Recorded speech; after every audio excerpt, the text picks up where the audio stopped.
Halo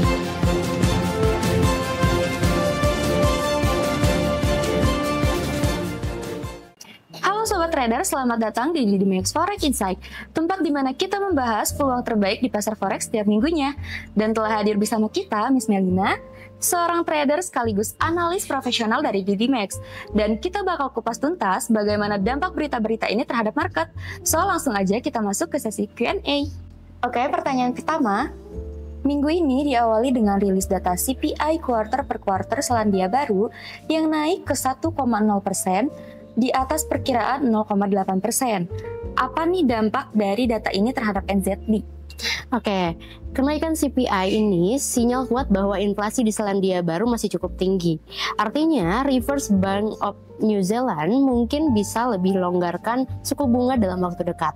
Dampaknya, NZD bisa menguat secara jangka pendek, terutama terhadap USD dan JPY. Namun, perlu hati-hati karena pasar juga akan melihat apakah tekanan inflasi ini berlanjut di kuartal berikutnya.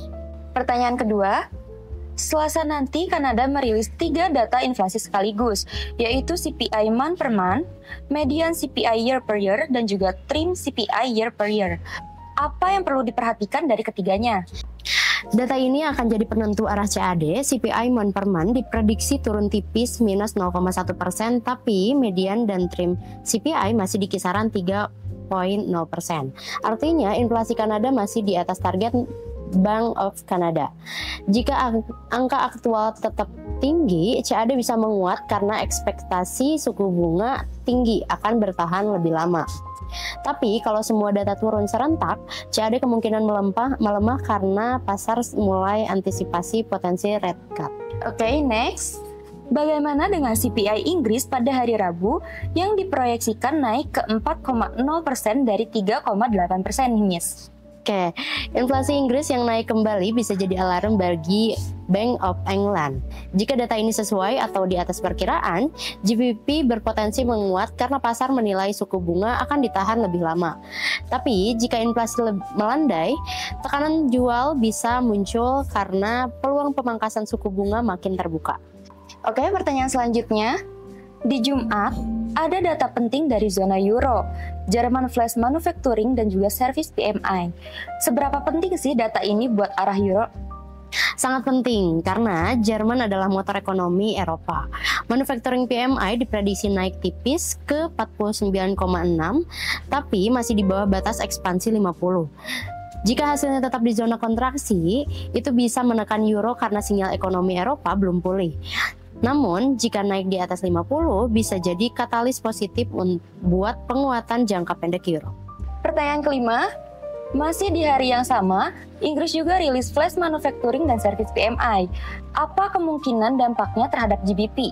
Oke, kalau lihat proyeksinya, dua-duanya cenderung membaik. Manufacturing ke 46,9 dan service ke 51,4.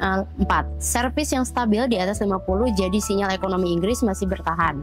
Ini bisa bantu GBP tetap kuat, apalagi kalau dikonfirmasi dengan inflasi yang tinggi di awal minggu. Tapi kalau data aktual melemah, GBP bisa cepat terkoreksi. Oke. Pertanyaan selanjutnya, sore hingga malam Jumat, fokus pasar akan beralih ke Amerika Serikat dengan rilis core CPI month per month, CPI month per month, dan juga CPI year per year. Apa ekspektasinya nih Miss terhadap USD? Oke, core CPI diproyeksi stagnan di 0,3% dan inflasi tahunan di 2,9%. Artinya, inflasi Amerika Serikat masih moderat. Kalau data keluar lebih tinggi dari perkiraan, USD bisa langsung menguat karena pasar menunda ekspektasi pemangkasan suku bunga oleh The Fed. Tapi kalau inflasi turun, dolar bisa tertekan karena itu mendukung narasi soft landing dan potensi pelonggaran kebijakan di awal tahun depan. Oke, next. Masih dari Amerika Serikat. Nanti malam juga ada Flash Manufacturing dan Service PMI. Bagaimana potensi datanya mempengaruhi pergerakan USD menjelang akhir pekan?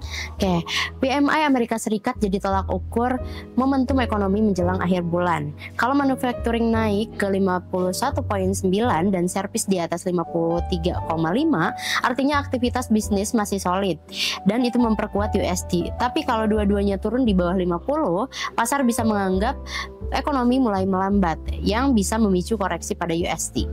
Oke, pertanyaan terakhir. Melihat jadwal minggu ini penuh dengan rilis inflasi dan juga PMI, bagaimana gambaran besar arah pasar forex di minggu ini, Miss?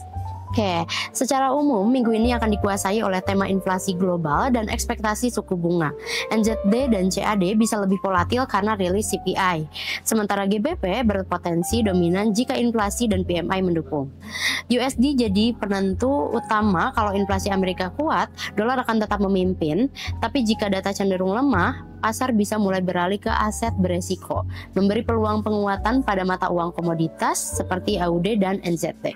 Oke, itu tadi kesimpulan dari pembahasan kita kali ini. Semoga dari apa yang sudah kita bahas bisa bermanfaat untuk plan trading Bapak Ibu di minggu ini. Happy trading!